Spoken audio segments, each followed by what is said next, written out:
সূরাতু আল ইমরান আয়াত নম্বর 31। কুল ইন কুনতুম তুহিব্বুনাল্লাহ। আমি আগের ওই বাংলাটা আমাদেরকে বুঝাইতে পারলাম কিনা? কুল ইন কুনতুম তুহিব্বুনাল্লাহ। আল্লাহ বলছেন, দোস্ত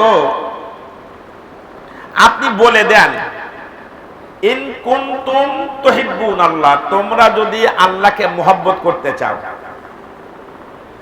তোমরা যদি আল্লাহকে কি করতে চাও?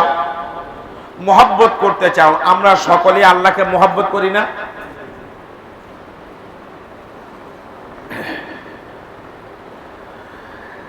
আল্লাহ বলছেন ফাত্তাবিউনি, দোস্ত আপনি বলে দেন আপনার সুন্নত অনুযায়ী আপনার অনুসরণ করতে হবে। ফাত্তাবিউনি, তাহলে তোমরা আমি রাসূলের কি করো? অনুসরণ করো। তার মানে রাসূলুল্লাহ সাল্লাল্লাহু আলাইহি ওয়াসাল্লাম যেভাবে করতে বলেছেন সেভাবেই করো, ওর বিপরীত করবা না।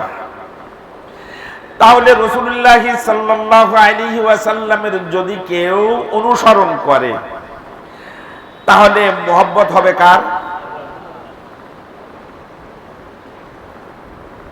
ওয়া ইয়াগফির লাকুম যুনুবাকুম।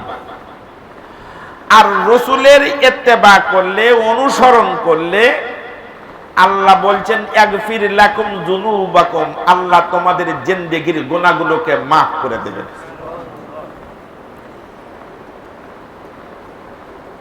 তাহলে লাভ কয়টা? আল্লাহকে মুহাব্বত করতে হলে রাসূলের ইত্তেবা করতে হবে। রাসূলের ইত্তেবা করলে ফল কয়টা? একটা হলো আল্লাহর মুহাব্বত পাওয়া যাবে, আর 2 নম্বর হলো জিন্দেগীর গুনাহগুলোকে কি হবে? মাফ হয়ে যাবে। তাহলে আল্লাহ এবং তার রাসূলের ইত্তেবা করা ছাড়া বাইরে কোনো কাজ করা যাবে না। এতটুকু তো বোঝা গেল, এতটুকু বোঝা গেল না? আল্লাহ এবং তার রাসূলের আনুগত্যের বাইরে কোনো কাজ করা যাবে না। সূরাতু আল ইমরান আয়াত নম্বর 32। আল্লাহ বলেন, কুল, দোস্ত আপনি বলে দেন, আতিউল্লাহ ওয়ার রাসূলা, তুমি আল্লাহ এবং তার রাসূলের আনুগত্য করো। আল্লাহ এবং রাসূলের কি করো? আমার সঙ্গে শেয়ার করেন কিছু কিছু সময়।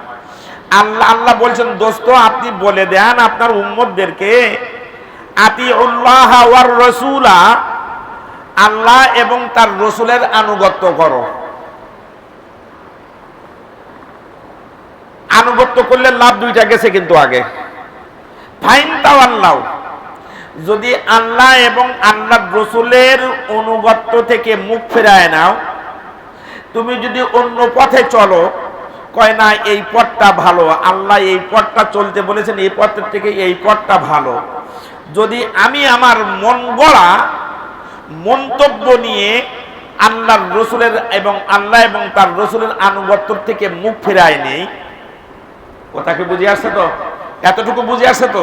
আল্লাহ বলেন, ফা ইন্নাল্লাহা লা ইউহিব্বুল কাফিরিন, সে হলো কাফের। সে হলো কি? আরো জোরে বলেন, ফা ইন্নাল্লাহা লা ইউহিব্বুল কাফিরিন, আল্লাহ কাফেরদেরকে মুহাব্বত করে না।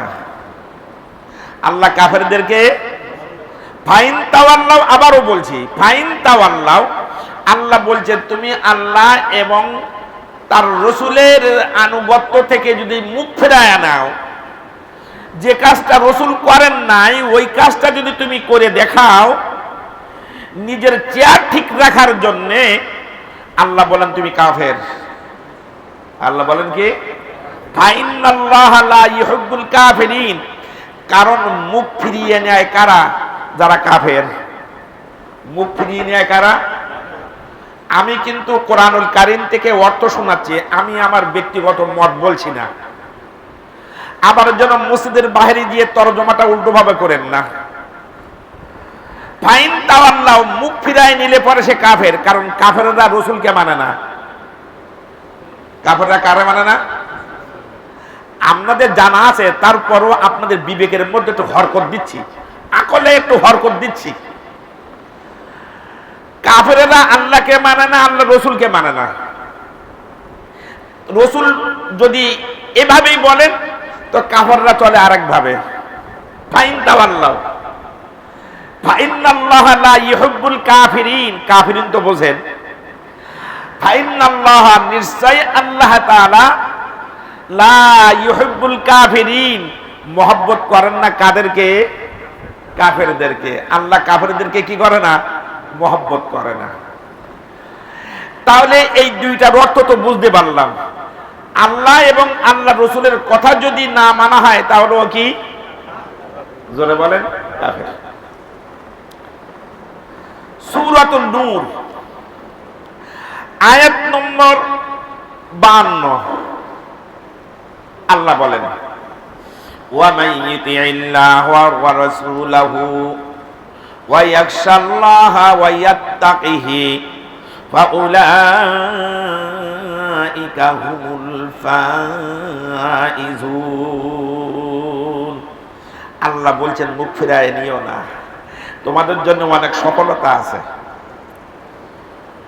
আল্লাহ বলেন, ওয়া মান ইউতিইল্লাহ ওয়ার রাসূলা, তোমরা কি করো? আল্লাহ এবং রাসূলের ইতাআত করো, আনুগত্য করো। ওয়া ইয়াখশাল্লাহ, আর আল্লাহকে ভয় করো।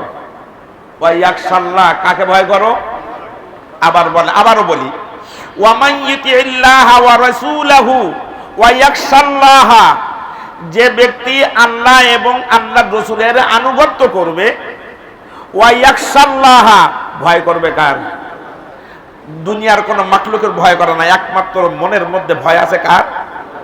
ওয়া ইয়াত্তাকিহি, এবং সে কি যদি কিয়ামত তাকি হয়ে যায়, পরেশগার হয়ে যায়, আল্লাহকে ভয় করে, আল্লাহ বলেন ফাউলাইকা হুমুল ফাইজুন, এই ব্যক্তি হলো সফলকাম মানুষ। সুবহানাল্লাহ বলবেন না? এই ব্যক্তি কি? সফলকাম। এই ব্যক্তি সফলকাম হয়ে গেছে। সফলকাম হবে দুনিয়াতেও সফলকাম, আখিরাতের জগতেও সফলকাম। তাহলে আল্লাহ এবং আল্লাহ রাসূলের আনুগত্য করা, আল্লাহর ভয় করা এবং তাকওয়া অর্জন করা, আল্লাহ ভীতি মনের মধ্যে পোষণ করা, এই চারটে কাজ করলে পরে আল্লাহ বলেন ফাউলাইকা হুমুল ফাইজুন, তাহারাই হলো সফলকাম মানুষ। তাহলে তিনটি আয়াতের অর্থ তো বুঝাইতে পারলাম না? এখন আপনারা বলতে পারেন, হুজুর আপনাদের এত আল্লাহর ভয় দেখিয়ে লাভটা কি? তাই না? এই যে জুমার দিনে আপনাদেরকে বলি, আইমাই মাসাজিদ, সারা বাংলাদেশের আইমাই মাসাজিদ তথা আমি আপনাদের জুমা মসজিদের খতিব, এই প্রতি জুমায় আল্লাহর ভয় নিয়ে, রসুলের সুন্নত নিয়ে, শিরিক থেকে বাঁচার জন্য এত ওয়াজ আপনারা করেন, আমি করি। আপনারা বলতে পারেন এত ওয়াজ করেন কেন? আমরা আমাদের মন মতে চলবো। আপনার ক্ষতি কি? আপনার কি করেন? এরকম যদি কেউ প্রশ্ন করে, আল্লাহ রাসূল সাল্লাল্লাহু আলাইহি ওয়াসাল্লাম তারও কি দিয়ে গেছেন? সমাধান দিয়ে গেছেন।